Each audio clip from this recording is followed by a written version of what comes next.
नमस्कार, मी लतिका। आज मी तुम्हाला झटपट असं शिळ्या भाताचा डोसा बनवून दाखवणार आहे आणि त्याच्यावर खाण्यासाठी चटणी पण बनवून दाखवणार आहे। मिक्सरचं भांडं घेतलेलं आहे, त्याच्यामध्ये बघा हा शिळा भात राहिलेला घेतलेला एक वाटी भरून घेतलेला आहे। ह्या साहित्यासाठी तुम्ही 1.5 वाटी जरी अशा प्रकारचे 1.5 वाटी जरी टाकलं तरी पण चालू शकते। सेम वाटी आहे, सपाट वाटी मी रवा घेतलेला आहे। हा मोठा रवा आहे, बारीक रवा जरी असला तरी चालेल आणि मोठा जरी असला तरी चालेल। ही 1.5 वाटीसाठी जरी तुम्ही घेतलं तरी चालेल। अर्धी वाटी आपल्याला दही घ्यायचं आहे आणि त्याच वाटीच्या प्रमाणे आपल्याला 1 वाटी भरून पाणी टाकायचं आहे आपल्यामध्ये। आता हे मिक्सरला फिरवून घ्यायचे। मिक्सरला बघा मी बारीक करून घेतलेला आहे। एक वाडगं घेतले, वाडग्यामध्ये आपण ओतून घेऊया। अशा पद्धतीत आपल्याला पाहिजे। काढून घेतले बघा वाडग्यामध्ये। त्यात टाकायचे आपल्याला चवीनुसार मीठ। आपल्या भाताला पण शिळ्या मीठ असतं हे लक्षात ठेवायचं आणि मिक्स करून घ्यायचं।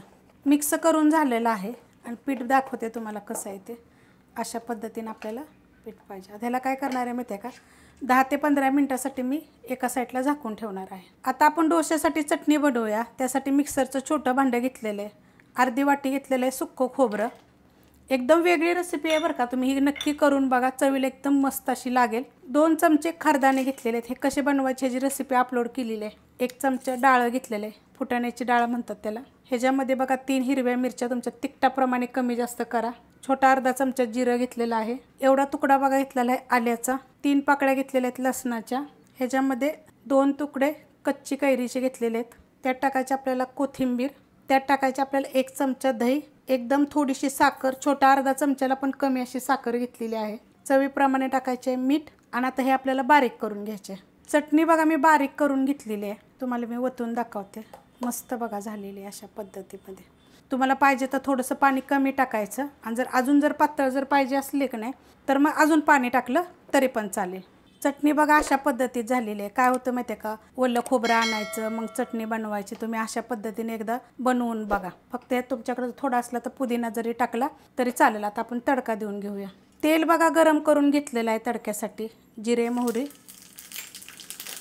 त्यात टाकायचं आपल्याला थोडीशी हिंग, त्यात कढीपत्त्याचे तुकडे केलेले आहेत आणि 2 लाल मिरच्या म्हणजे सुक्या मिरच्या घेतलेल्या आहेत। आता तडका ओतून घेऊया। मस्त असा तडका बसलेला आहे बघा। आता मिक्स करून घेऊया। मस्त असा तडका बसलेला आहे आणि मस्त मिक्स करून घ्यायचा असा। बघा किती घट्ट आहे अशा पद्धतीमध्ये। तर आता आपण डोसे बनवून घेऊया। 15 मिनिटं बघा मी झाकून ठेवलं होतं। आता ह्याच्यामध्ये टाकायचं आपल्याला खायचा सोडा, बघा एवढा टाकलेला आहे। ह्याच्या जागी तुम्ही बेकिंग सोडा जरी टाकला तरी चालेल। आता हे पहिलं चांगलं मिक्स करून घेऊया। सोडा टाकल्यानंतर बघा चांगलं मी मिक्स केलेलं आहे। मस्त असं झालं। आता बनवायला घेऊया। पॅन गरम करायला ठेवला आहे, त्याच्यामध्ये आता आपण थोडंसं तेल टाकून घेऊया। गॅस आहे मीडियम आणि हे तेल सगळीकडे आपल्याला पसरून घ्यायचं असं। तेल सगळीकडे मी पसरून घेतलेलं आहे। गरम झालं आहे बघा एकदम, आपल्याला कडक गरम पाहिजे बरं का। त्यावर टाकायचं आपल्याला थोडंसं असं पाणी आणि पुसून घ्यायचं। पुसून घेतलं आहे बघा पाणी टाकल्यानंतर पण।